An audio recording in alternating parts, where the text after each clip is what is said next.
Today I'll be talking about telegrams, journalism, and the Associated Press. So, for my antebellum, I decided to investigate the intersection of journalism and the telegraph in antebellum United States.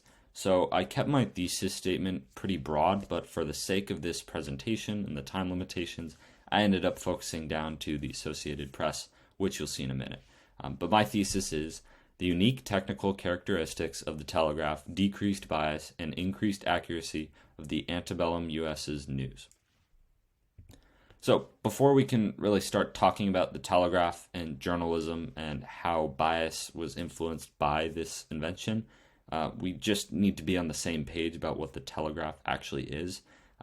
So, I'm sure you've heard of it, but just to be clear, the telegraph is a machine which sends electrical signals down a telegraph wire, which on the other side, has a receiver which turns these electrical signals into mechanical motion, which a operator can code into message. Now, a telegram is a message sent over the telegraph, and Morse code is one way of encoding information, specifically letters, numbers, and punctuation, on the telegraph. Though it's worth noting that there were countless other encoding strategies that often worked better for specific kind of businesses. So the Morse code was by far not the only kind of encoding method that was being used on the telegraphs in telegrams. So just to set the scene a little bit in terms of dates, the first telegram was sent between DC and Baltimore from Morse to his assistant Vail. Now, just to be clear, Morse didn't invent the idea of a telegraph, nor was he the first to make one. But Morse's telegraph was the first to become commercially viable and was the one that was kind of implemented across the U.S. And so for that, we kind of give him the recognition of inventing it. I think it's pretty fair because he was the one who made it actually work. In 46, New York Associated Press was founded, and we'll talk a lot more about that. In 1851, Western Union was founded. In 1858, the first transatlantic telegram was sent, which opened up a whole new world of international journalism. And in 1861, Western Union opened their first transcontinental line. Just to clear something up, Western Union is an operator of telegraph lines. So they were actually owning these lines and operating them. They were employing the people who were sending the messages. The New York AP were the people who were using these telegraph lines. So the New York AP were not owners of these lines or operators of the lines.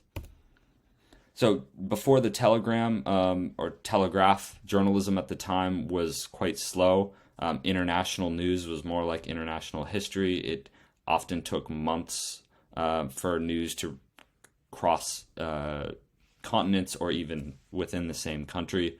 And articles tended to be longer and more flowery with a more traditional prose style of writing. Now, it would be an overgeneralization to say that all news was, long and flowery before the telegram.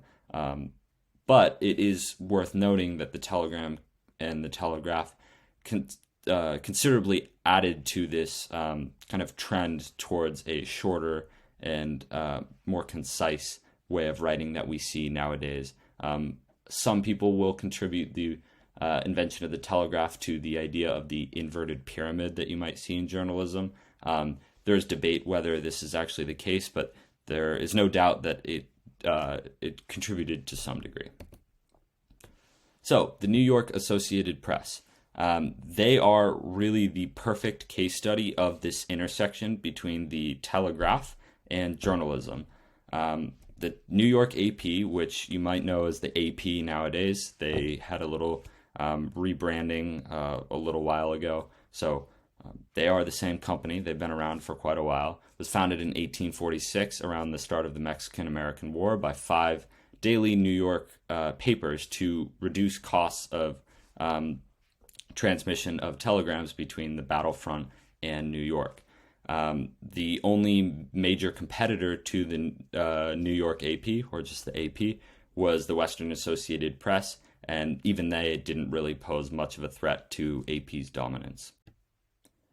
As a result of the AP's unique association structure, they were actually economically incentivized to report the facts. Now, this quote right here from an employee at the Associated Press at the time does a fantastic job of summarizing the situation which the Associated Press was in. So I encourage you to pause the video and read it.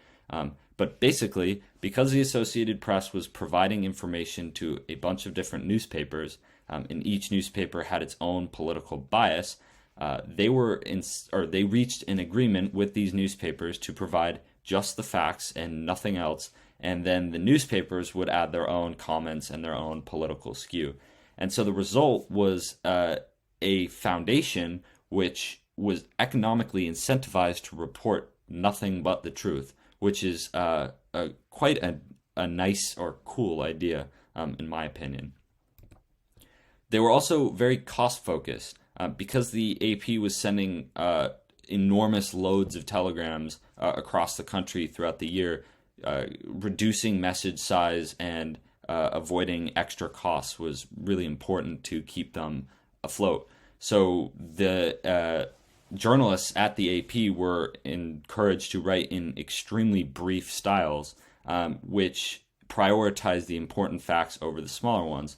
So not only were the journalists only reporting on true facts, but now they were only really transmitting the most important of these true facts, and the fluff was often left out or sent much later. And so the result were these newspapers in New York and DC and the government were receiving only the most important information, and some of the fluff and whatnot was left out, which again kind of allows these newspapers and governments, which might be completely different on the political spectrum, to all operate off of this same set of facts. And so this really helped to narrow the potential political kind of spectrum that might emerge from lots of different news sources with varied kind of biases and whatnot.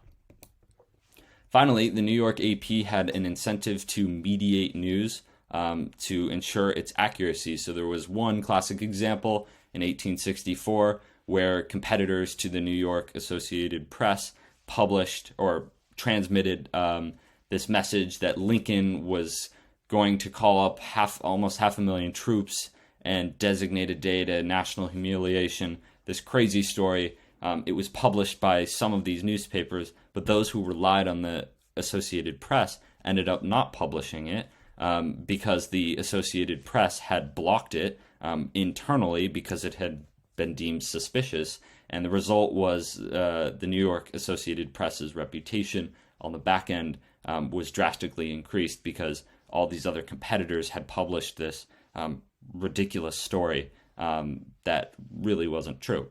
So, in summary, putting it all together, the Associated Press was economically incentivized from all parties, including the government, to report only the facts. Journalists at the AP sent only the most important facts for cost and technical reasons. Sometimes telegrams would get distorted midway through their transmission, and some of the later characters would get messed up. So not only was there a economic incentive or a cost incentive to send the important facts first, but it was also a literal technical limitation. The AP often was the only source reporting on information, including individual people sending telegrams. And this meant that this kind of fact-focused news was really the only source entering the New York and Washington, D.C., and this really helped increase the reliability of the overall information pool that these newspapers and, frankly, normal citizens could pull on. And finally, the AP acted as a mediator against misinformation as a result of them wanting to bolster corporate image. And so, as a whole, the Associated Press was in this unique position where they were encouraged to do extreme kind of fact-focused reporting, and the result was an overall community on the East Coast of far less politically skewed setup with a much heavier focus on facts.